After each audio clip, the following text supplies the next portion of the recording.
Assalamualaikum warahmatullahi wabarakatuh. Kami dari kelompok 1 akan mempresentasikan PBL 3 mengenai analisis keamanan cloud pada sistem smartphone. Nah, kali ini kita akan berfokus pada analisis risiko keamanan cloud serta pengujian terhadap mekanisme keamanan yang telah diterapkan pada sistem kita.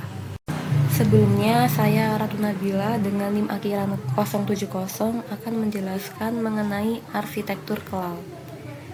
Sistem smartphone ini terdiri dari perangkat ESP32 yang mengirimkan data suhu melalui MQTT broker. Data tersebut diterima oleh aplikasi Laravel yang berjalan pada VPS dan kemudian disimpan ke database MariaDB. Selanjutnya, data ditampilkan pada dashboard website sehingga dapat diakses pengguna melalui internet. Karena seluruh proses melibatkan layanan cloud, maka diperlukan mekanisme keamanan untuk melindungi data dan akses sistem. Sebelum melakukan pengujian keamanan, kita lebih dulu mengidentifikasi beberapa risiko yang dapat terjadi pada sistem cloud. Risiko pertama adalah penyadapan data saat proses komunikasi antara pengguna dan server. Risiko kedua adalah akses ilegal ke dashboard oleh pihak yang tidak memiliki hak akses. Risiko ketiga adalah akses langsung ke database yang dapat menyebabkan kebocoran data. Selain itu, terdapat risiko manipulasi data pada komunikasi MQTT apabila koneksi tidak diamankan dengan baik. Di sini saya akan menjelaskan tentang pengujian yang pertama, yaitu dilakukan pada komunikasi website. Pada tampilan browser dapat dilihat bahwa website smartphone menggunakan protokol HTTPS yang ditandai dengan ikon gembok pada address bar. Selain itu, melalui developer tools, bagian network dapat dilihat bahwa request dikirim menggunakan HTTPS pada port 443. Dengan menggunakan HTTPS, komunikasi antara pengguna dan server menjadi terenskripsi sehingga resiko penyadapan data yang dapat dikurangi. Pengujian yang kedua dilakukan pada sistem autentifikasi pengguna. Saat pengguna belum melakukan login, dashboard tidak dapat diakses secara langsung dan sistem akan mengarahkan pengguna ke halaman login terlebih dahulu.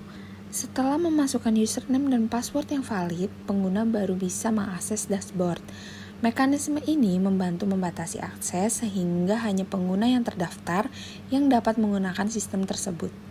Selanjutnya dilakukan pengujian pada database MariaDB. Berdasarkan konfigurasi sistem, database menggunakan alamat localhost atau 127.0.0.1, yang artinya database hanya dapat diakses oleh aplikasi yang berada pada VPS yang sama dan tidak dapat dibuka secara langsung ke internet. Konfigurasi ini nantinya membantu mengurangi resiko akses yang tidak sah terhadap database.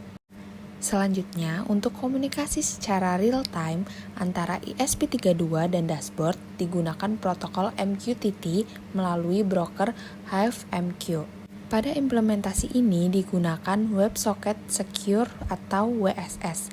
Penggunaan WSS memungkinkan proses pertukaran data dilakukan melalui koneksi yang terenskripsi sehingga nantinya keamanan komunikasi MQTT dapat lebih terjaga.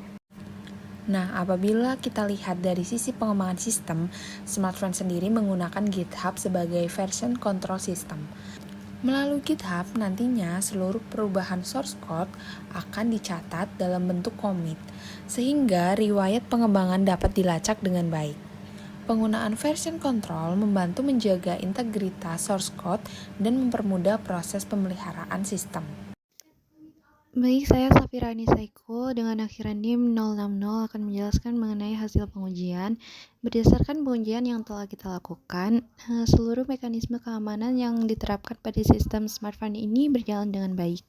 Website berhasil menggunakan HTTPS, dashboard terlindungi oleh autentikasi pengguna, database tidak dibuka secara langsung ke internet, komunikasi MQTT menggunakan WSS, dan source code-nya juga dikelola menggunakan GitHub.